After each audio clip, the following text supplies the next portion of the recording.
नमस्कार साथियों, जय हिंद। मैं आपका भाई विकास जाखड़ काफ़ी दिनों के बाद लाइव आ रहा हूँ। साथियों, जो स्ट्रगल हमने किया है, जो लड़ाई हमने लड़ी है, जो संघर्ष करके हम आज इस मुकाम तक पहुँचे हैं, उसकी अंतिम कड़ी आ चुकी है। दुनिया की ऐसी कोई भी लड़ाई नहीं है जो दूसरों के भरोसे लड़ी जाए। आपने कभी सुना है कि किसी एक पर्टिकुलर देश की लड़ाई दूसरे देश की लड़ी हो? तो ये लड़ाई हम सबकी लड़ाई है और हम सबको मिलकर लड़नी है। आप यदि हमारा जो मूवमेंट है इसको निकाल कर देखें, पूरे चैप्टर में, पूरे सिनारियों में, यदि हमारा जो मूवमेंट है, आंदोलन है, इसको निकाल के आप साइड में कर दीजिए। तो आज जो आवाज़ें उठ रही हैं, हर प्लेटफॉर्म पर हर संगठन उठा रहा है, व्यक्ति की ज़बान पर ये बात है कि जो परीक्षा, रिट की परीक्षा हुई है, उसमें बहुत बड़ी धांधली हुई, इसकी सीबीआई इंक्वायरी होनी चाहिए। क्या ये संभव था? ये आप प्रश्न अपने आप से पूछिए, अपने साथियों से पूछिए। हम लोग क्रेडिट नहीं लेना चाहते। हम चाहते हैं कि जो युवा है उसको इंसाफ मिले, जो चोर हैं उनको सज़ा मिले, और राजस्थान की जो जनता है उसको न्याय मिले। उसका भविष्य आने वाले दिनों में, युवाओं का भविष्य वो स्वर्णिम हो। हमारा उद्देश्य ये है। साथियों, मुझे क्या पड़ी थी ये लड़ाई लड़ने की? मैं आपको सच बताऊं तो मुझे अपनी पत्नी से बात किए हुए 2-3 दिन निकल जाते हैं। मेरी पत्नी जयपुर में रहती हैं, मैं अभी झुंझुनू और सीकर मेरा जो आना जाना लगा रहता है। 2 मिनट बात नहीं हो पाती मेरी 3 दिन से। और मेरे जो साथी हैं वो ये शिकायत रहती है उनकी, मैं उनसे बात नहीं कर पाता। काफ़ी लोगों से मेरी बात नहीं हो पाती। बच्चे जो हैं वो शक्ल जो जैसी हो रखी है मेरी, उसको देख के बोलते हैं कि पापा पागल जैसे कैसे हो रखे हैं। ये सब कुछ किसके लिए हो रहा है? अच्छी खासी नौकरी थी मेरी, यूपीएससी से सिलेक्ट था मैं, डायरेक्ट ऑफिसर था, 1,35,000 से ज़्यादा सैलरी थी मेरी। नौकरी को छोड़ के आया, किसके लिए आया? मुझे क्या हासिल हो रहा है? जब ये मुद्दा आज उठा है, कल 100% हम कामयाब भी होंगे उसमें, पर उसमें मुझे जो पर्सनली है वो मुझे क्या हासिल हुआ? मैं तो बेरोजगार हूँ, आज मेरे पास कुछ भी नहीं है। इस लड़ाई में जो भी खर्चा हो रहा है वो अपने पास, मैं 4.25 लाख रुपए सरकार को पेड करके आया हूँ जब नौकरी छोड़ी थी मैंने। और अब भी जो है प्रोग्राम्स होते हैं उसमें पैसा खर्च होता है। क्यों कर रहा हूँ मैं? अपनी जेब से क्यों लगा रहा हूँ? मुझे क्या हासिल होने वाला है? पूरे साथी जो हैं हमारे साथ जुड़े हुए हैं, वो इस लड़ाई को अंतिम अंजाम तक, जो मुकाम तक पहुंचाना चाहते हैं। वो क्यों क्यों क्यों आखिर क्यों चाहते हैं ऐसा? साथियों, बार बार मेरे ऊपर आरोप लगाए जाते हैं कि इसके पीछे कोई खड़ा है, इसके साथ कोई है। मैं केवल एक प्रश्न करता हूं आप लोगों से कि आप साबित कर दीजिए। जो ये आरोप लगाते हैं, मैं उनसे कहता हूं आप साबित कर दीजिए, हम ये छोड़ देंगे। मुझे सोए हुए, ढंग से सोए हुए 2-2 घंटे में सो पाता हूँ रात को। हालत मेरी ये है। मेरी जयपुर की पोस्टिंग बिल्कुल सुख की ज़िंदगी में जी रहा था। मैं आगे प्रमोट होकर मेरी पूरी सर्विस करता तो डीआईजी आईजी तक शायद मेरा प्रमोशन होता। वो सब कुछ छोड़ के मैं आखिर क्यों आया, मैदान में क्यों कूदा? आखिर मुझे हासिल क्या हो रहा है? हालत मेरी ये है। डॉक्टर, जब मैं आईसीयू से बाहर निकला तो डॉक्टर ने कहा कि आप वीक, सप्ताह भर फुल बेड रेस्ट लीजिए। मैं 4 दिन में बिस्तर से खड़ा होकर फिर मैदान में कूदा। किसके लिए कूदा? क्यों कूदा? आज मेरी तबीयत ये है। अभी भी देखिए, मैं मेडिसिन ले रहा हूँ,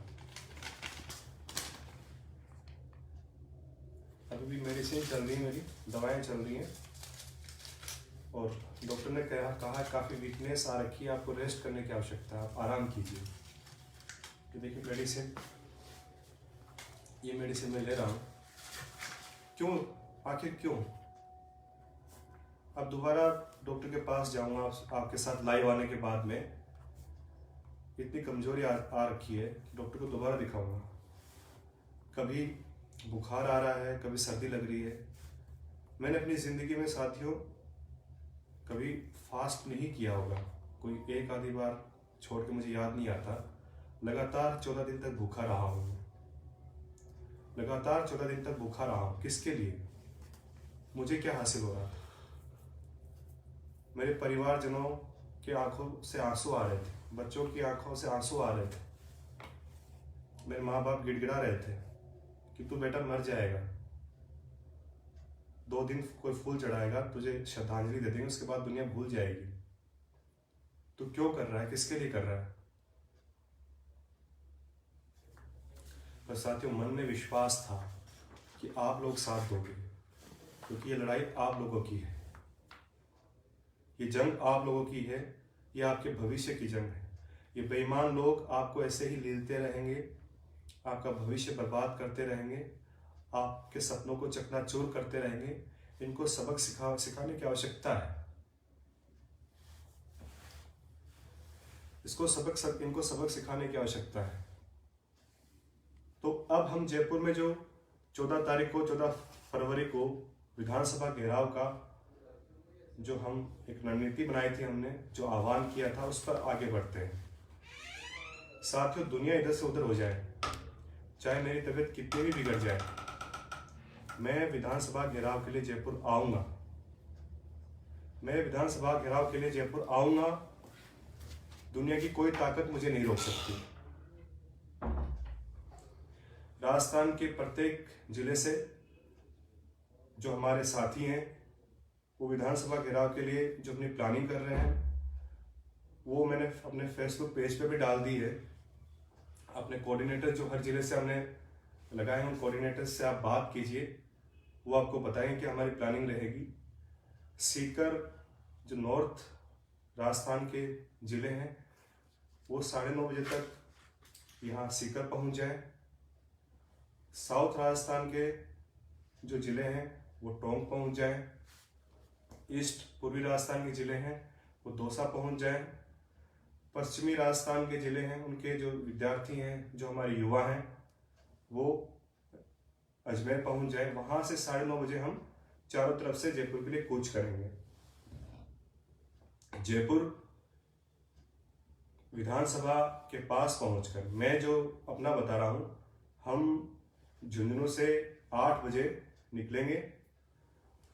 नवलगढ़, सीकर, पिपराली चौराहे से होते हुए रिंगस, चोमू होते हुए जयपुर पहुंचेंगे। हमारा जो रूट रहेगा चोमू पुलिया से होते हुए 22 गोदाम, वहाँ पे हमारी गैदरिंग होगी। हम वहाँ पर इकट्ठा होंगे और विधानसभा की तरफ कूच करेंगे। साथियों दिक्कत क्या होती है, एक छोटा सा आप लोग गांव, अधिकतर जो है ग्रामीण परिवेश से आते हैं। गांव में क्रिकेट का छोटा सा मैच होता है, उसमें यदि रेफरी एम्पायर बदमाशी करे, उसमें बेईमानी करे, तो हमको गुस्सा आता है, हमारा खून खोल जाता है और हम उसे कॉलर पकड़ लेते हैं।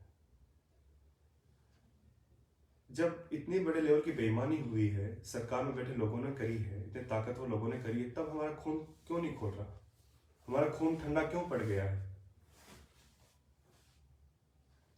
एक छोटा सा यदि हमारे 5 रुपये हमारे को ठग ले, उसका हमको गुस्सा आता है। यहाँ पे आप कितनी हजारों में अपनी फीस देते हैं, एग्जाम की फीस देते हैं, कोचिंग में पैसा खर्च करते हैं, अपना समय खराब कर रहे हैं, फिर भी आपके साथ चीटिंग हो रही है, तो गुस्सा नहीं आना चाहिए, खून खोलना चाहिए।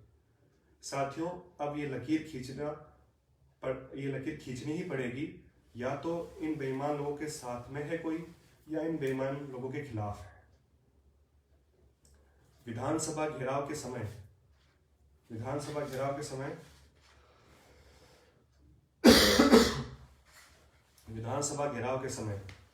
जयपुर में जो हमारे भाई मौजूद हैं, उनको कहीं से आने की जरूरत नहीं, और वो लाखों और लाखों की संख्या में।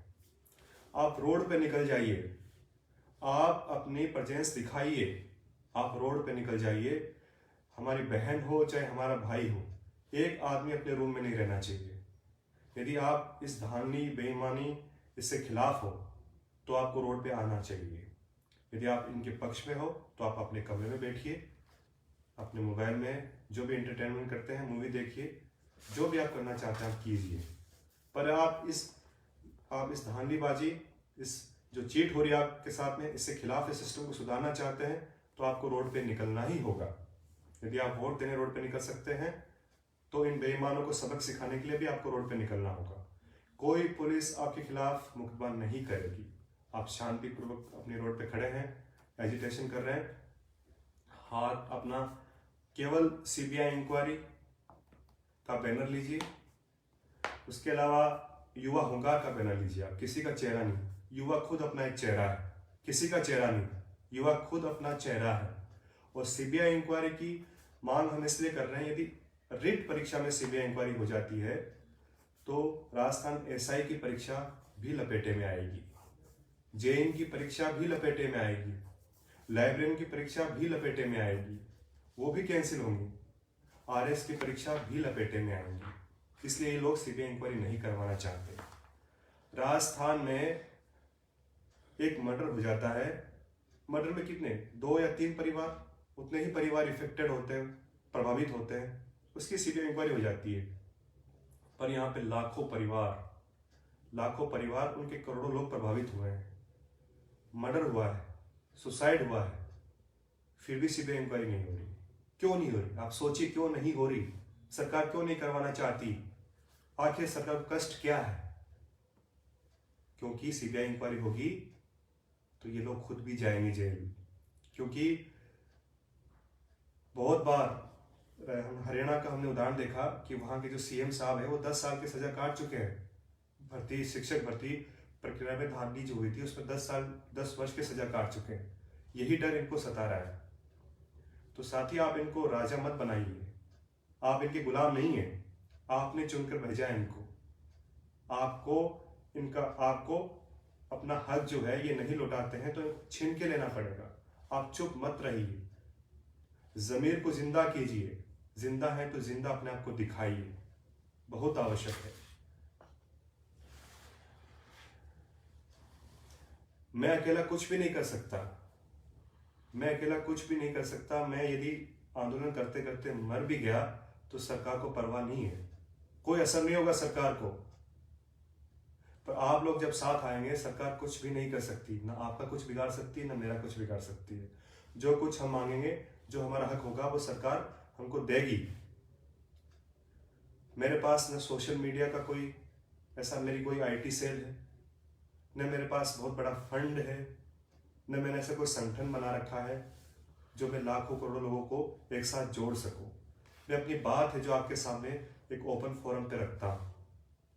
तो साथियों, जो मैंने आपसे बात करी है, जो मैंने 14 तारीख का आह्वान किया है, उसके लिए आपको पर्सनली व्यक्तिगत तौर पे जो ये बात जो मैंने कही, इसका वीडियो आप फैलाइए अधिक से अधिक।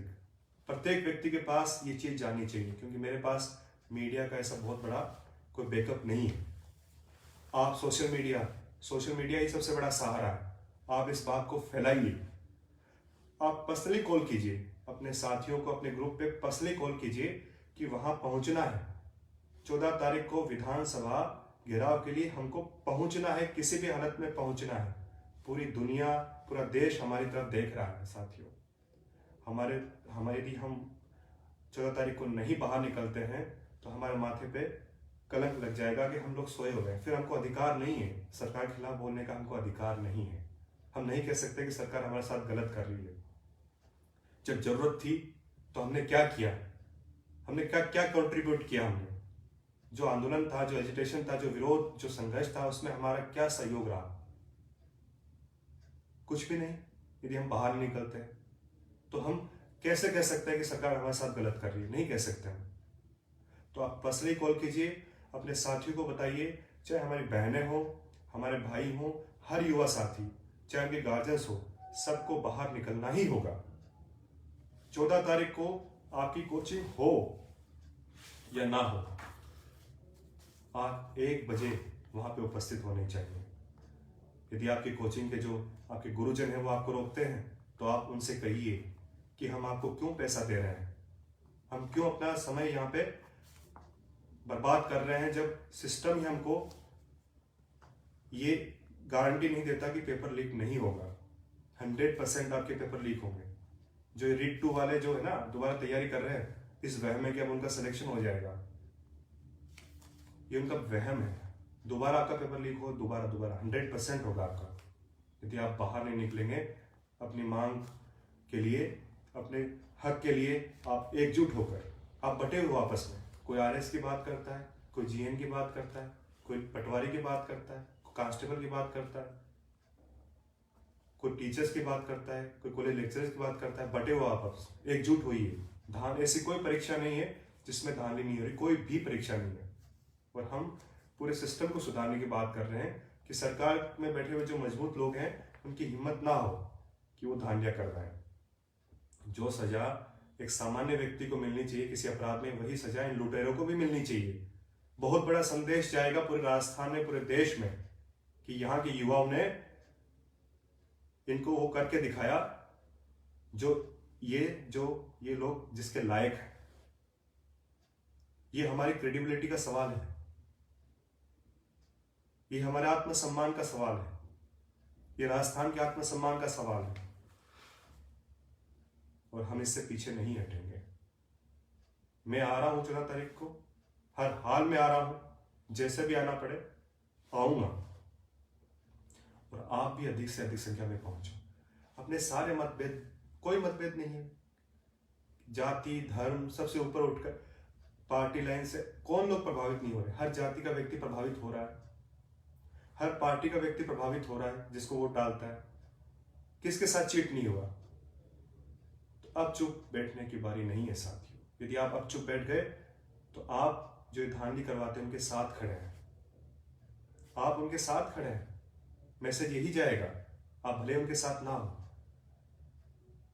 अब मैदान में कूदने की बारी है, आप मैदान में कूदिए।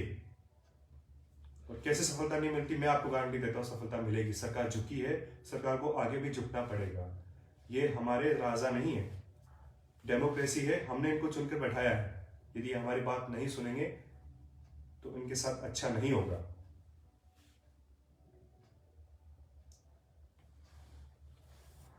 तो साथियों, लगभग मैं अपनी बात पूरी कर चुका हूं। ये सब कुछ हो जाएगा, उसके बाद में मैं भी आपकी तरह बेरोजगार हूं, मुझे नहीं पता मैं क्या करूंगा।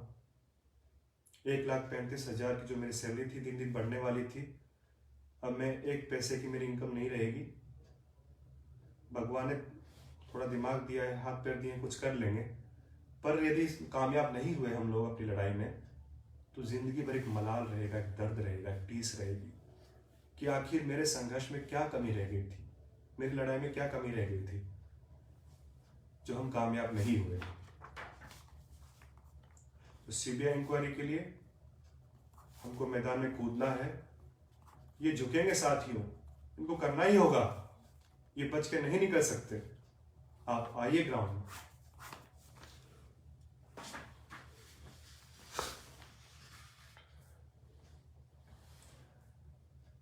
साथियों, बॉर्डर पे हो चाहे हम युद्ध के मैदान में हो, वहां पे मैं गोली से नहीं डरा, नहीं यहाँ पे इनसे गोली से डरूंगा। इन्होंने जो कोशिश की दबाने की, हर मुकाम पे इन्होंने दबाने की कोशिश की। ये कॉलर पकड़ के, मेरे पास सम्मान की क्या कमी थी आप बताइए। राष्ट्रपति भवन में मुझे 2 बार बुलाया गया था, राष्ट्रपति भवन में मुझे 2 बार बुलाया गया था। महामहिम राष्ट्रपति ने अपने हाथों से सम्मानित किया था। कमेंडेशन सर्टिफिकेट है मेरे पास, डीजी डिस्क है, प्रशंसा पत्र हैं कितने, बिल्कुल क्लीन मेरा रिकॉर्ड था सर्विस का।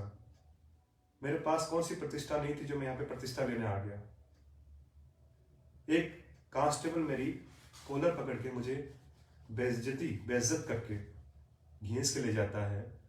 वो अपमान मैंने किसके लिए सहा, किसके लिए सहा वो अपमान मैंने?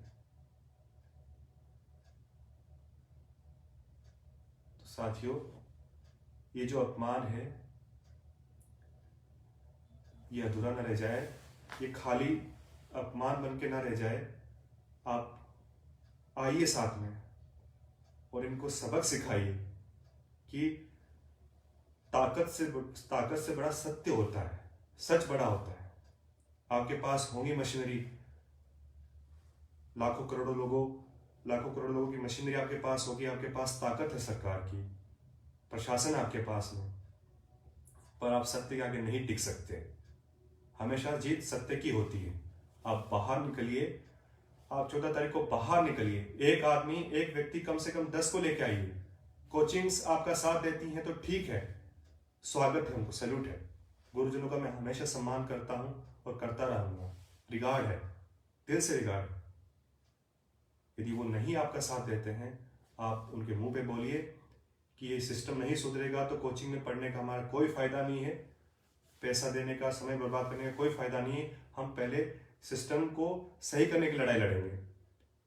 आप जिंदगी भर पढ़ते रहिए, एक दिन देना है सिर्फ आपको, एक दिन, एक बार बाहर निकल जाइए, एक बार। ये सरकार इतने में ही मान जाएगी। एक दिन 14 फरवरी, एक दिन हम युवाओं का है, एक दिन हम युवाओं का है। बाकी सब बाद में ठीक हो जाएगा साथियों। रोज रोज आंदोलन करने की बात मैं नहीं करता, करना भी नहीं चाहिए। आप पढ़ाई करेंगे, आंदोलन करेंगे, एक दिन आप अपने आप को दीजिए। आप किसी को नहीं दे रहे, वो अपने आप को दे रहे हो। हमारी जो बहनें, मैं उनसे कहना चाहता हूं, आपकी शक्ति असीम है। आप अकेली बाहर निकलती हैं, आप 100 व्यक्तियों के बराबर हैं। हम जैसे 1000 आदमी, 100 आदमी बाहर निकलते हैं, आप एक यदि बाहर निकल जाएं तो सरकार को हिला सकते हो। आप भी बाहर निकलिए, कोई डर नहीं, कोई भय नहीं। हम कोई पाप कर रहे हैं क्या, कोई हम गुनाह कर रहे हैं क्या? अपने माता पिता से कहिए ये मेरी लड़ाई है, मैं अब नहीं डरने वाली, किसी के रोकने से मैं नहीं रुकने वाली। 14 तारीख को विधानसभा घेराव होगा ही होगा। और जो हमारे भाई नहीं आ सकते, जो दूर जिलों के रहने वाले हैं, वो अपने जो जिला स्तर पे जो कलेक्ट्रेट भवन है वहां पे पहुंचिए, वहां पे एजिटेशन कीजिए, वहां पे विरोध जताइए। यदि राजस्थान के 33 जिलों में एक साथ सब कुछ होगा तो सरकार को झुकना ही होगा। आप निकलिए अधिक से अधिक संख्या में, स्वयं स्फूर्त होकर काम कीजिए। कोई फंडिंग नहीं, कोई गाड़ी नहीं, कोई पैसा नहीं, कोई समय नहीं देगा आपको ये लड़ाई अपने लिए लड़नी पड़ेगी। तो मैं आपसे 100% उम्मीद करता हूं कि आप वहां पर आएंगे। और हमारा सबका आंदोलन है, मेरा आंदोलन नहीं है ये, मुझे कुछ भी हासिल नहीं हो रहा इससे। ये हम सबकी लड़ाई है, ये राजस्थान के भविष्य की लड़ाई है। और हम सब लोग वहां पर इकट्ठा होंगे, सरकार को अपनी ताकत दिखाएंगे और अपना हक छीन के लेंगे। तो इसी विश्वास के साथ साथियों मैं पहुंच रहा हूं 14 फरवरी को आपसे मिलने के लिए, आपके साथ कंधे से कंधा मिलाकर आगे बढ़ने के लिए। जय हिंद, शुभ रात्रि।